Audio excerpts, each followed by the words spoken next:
Today we're finding out the truth about Patrick Berbatov. Is he wondrous, mid, or doo-doo? We're gonna be putting him to the test. If he doesn't get 4 goals and 2 assists in 3 games, he's either mid or doo-doo. But if he gets those, he's either wondrous or mid. But also depending on how he feels in the game and what I think will be my ultimate decision. I also tell you the best ways to use this card, so it'll help you get more wins if you decide to buy him. And right away I noticed you have to put a hunter on this card because all the other stats that you would put up won't affect this card as much. So the hunter I believe is the most optimal chemistry style. And he almost got the ball there. Tough. Now here's one of many things you should do with Berbatov. Do the step over boost. He's very good at it. He gets a lot of space from it. Right here we messed up the pass, but trust me, he's nice with it. Now one thing I noticed about Berbatov, he doesn't get the best shot animations when he's shooting it. That generates the most power. But more on his shooting later. I'll tell you something that I noticed that's very important. Now what about Patrick Berbatov's dribbling ability? Now one thing I noticed is that he's a little bit of a biggity simply because he's taller.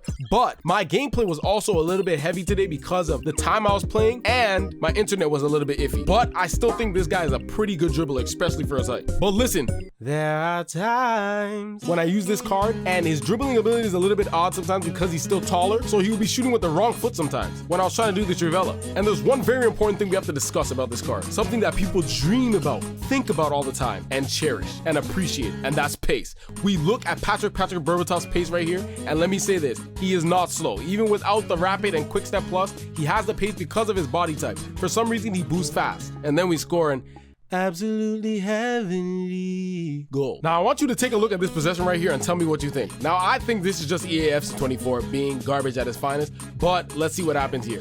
Opening, finesse, and it's just the weakest thing ever. Now one thing you gotta pay attention with this card is that he has pretty good attacking positioning. So when he finds the opening, it's a great opportunity to score goals. Now he has finesse plus, and this is why he has clinicality. When he's in that position, use finesse and he will most of the time score. Now I'm saying this guy won't have JJ Okocha type dribbling, but sometimes it looks absolutely insane, like this opportunity right here created by Patrick and the power header from Granola. We love to see it. Now this possession right here is going to show you what to avoid with this card. Now this card does have 88 strength, but when you go against a strong mofo like Antonio Runiga, he will body you off the ball. So that's what you have to pay attention to because he doesn't have too much aggression. He's not an aggressive type of player. If he was aggressive and had strength, it would be better. So try to avoid close contact with the very strong players. Now I noticed with me using this guy's Trivela Plus, it's good, but he doesn't get the best Trivela animation like the other cards that I've used that had Trivela Plus. But if you use it in the box, there will be something called clinicality for sure.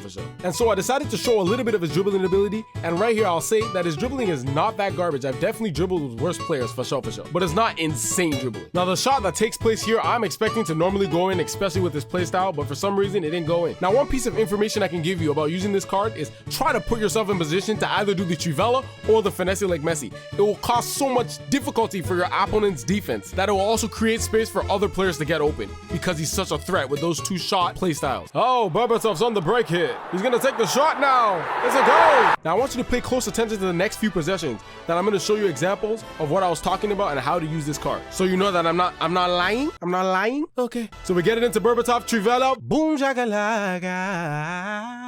So right here, what do? We get it into Patrick Berbatov. We do a nice scoop right here, find the opening, Trivela into the back of the net. Let's see what we're gonna do here. Find Patrick Berbatov, hit him with the finesse like Messi. Now another thing you won't have to worry about with this card is when you ping the ball to him, he can turn quickly because he has the first touch playstyle. Lovely. Now Berbatov just starts to go on a roll. He can shoot with either foot because it is 4-star. I know it's not 5, but it's still nice, especially if you green time it. And so, did Berbatov complete the challenge? In these 3 games, Berbatov finished with 10 goals and 2 assists in the 3 games. That is crazy. Now, I know I told you to avoid those big, strong players, but sometimes there are times where he can still hold off a Vidic and green time here and score. So only sometimes there's a chance he can body off the players, which is nice to have. But the question is he wondrous, mid, or doo-doo? I'm gonna have to say that Berbatov is absolutely wondrous. Depending on the gameplay, he can be mid. But if you know how to use this card, he's wondrous, for sure. Watch this video to see if I get rank 1, or find out if Modric is wondrous, mid, or doo-doo in this video right here.